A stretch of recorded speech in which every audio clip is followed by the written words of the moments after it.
തങ്ങളുടെ 26 വർഷത്തെ പ്രവർത്തനത്തിന് ശേഷം ഔദ്യോഗികമായി വെബ്സൈറ്റിന്റെ വാതിലുകൾ അടച്ചിരിക്കുകയാണ് കാർട്ടൂൺ നെറ്റ്വർക്ക്. കഴിഞ്ഞ 3 പതിറ്റാണ്ടിനിടെ നിരവധി തലമുറ യുവാക്കളെ രൂപപ്പെടുത്തിയ നൊസ്റ്റാൾജിയയും പ്രിയപ്പെട്ടതുമായ ബാല്യകാല ടെലിവിഷൻ ചാനലിന്റെ അടച്ചുപൂട്ടലോടെ ആധുനിക സ്ട്രീമിംഗ് ലോകത്തേക്ക് കാര്യമായ മാറ്റം വരികയാണ്.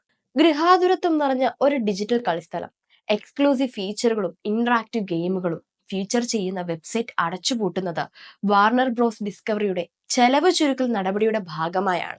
വാർണർ ബ്രോസ് ഡിസ്കവറി ഇപ്പോൾ കാർട്ടൂൺ നെറ്റ്വർക്കിന്റെ ഉടമസ്ഥയിലുള്ളതിനാൽ കമ്പനിയുടെ ഡിജിറ്റൽ പ്ലാറ്റ്ഫോമുകൾ ഏകീകരിക്കുന്നതിനുള്ള മൊത്തത്തിലുള്ള തന്ത്രത്തിന്റെ ഭാഗമാണ് ഈ ചാനൽ.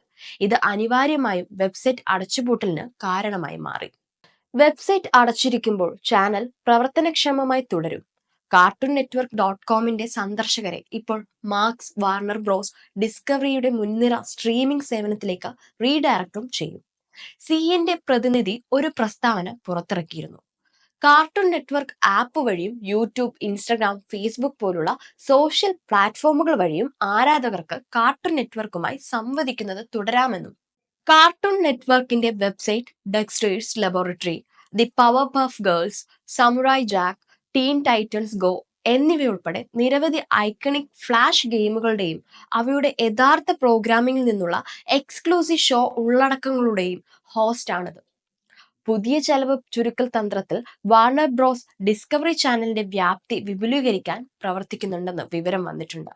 സിഎൻ ആരാധകർക്ക് ഇപ്പോഴും സ്ട്രീമിംഗിൽ ഷോകൾ ആസ്വദിക്കാനാവും. പക്ഷേ ഇത് വെബ്സൈറ്റിന് ഒരു യുഗത്തിന്റെ അവസാനം കൂടിയാണ്.